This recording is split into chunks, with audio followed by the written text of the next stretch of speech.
Saint মার্টিনের উত্তর পশ্চিম সংলগ্ন গভীর সমুদ্র এলাকায় গত 27 এপ্রিল 2026 তারিখ সোমবার ভোর 4টায় বিসিজি স্টেশন সেন্ট মার্টিন কর্তৃক গোপন সংবাদের ভিত্তিতে একটি বিশেষ অভিযান পরিচালনা করা হয়।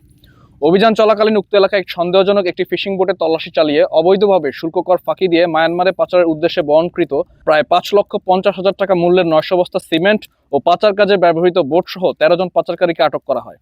পরবর্তীতে আটককৃত বোট মাঝি চান মিয়ার দেয়া তথ্যের ভিত্তিতে একই দিনে বিকাল 5টায় কোস্টগার্ড ও র্যাব 15 CPC-2 এর সমন্বয়ে যৌথ অভিযান পরিচালনা করে কক্সবাজারের উখিয়ার বালুখালী সংলগ্ন এলাকা হতে মায়ানমারে পণ্য পাচারের অন্যতম মূল হোতা মোহাম্মদ আজিমুল্লাহকে আটক করা হয়।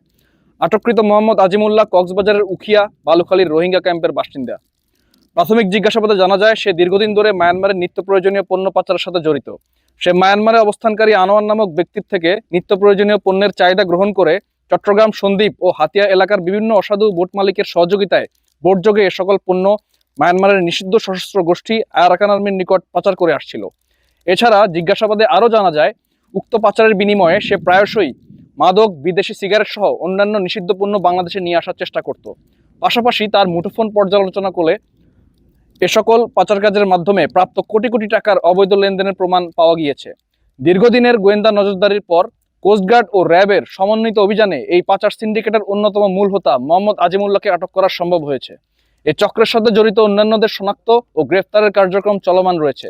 জব্দকৃত সিমেন্ট, পাচার কাজে ব্যবহৃত বোট, আটককৃত পাচারকারীদের পরবর্তী আইনানুগ ব্যবস্থা গ্রহণের কার্যক্রম প্রক্রিয়াধীন রয়েছে।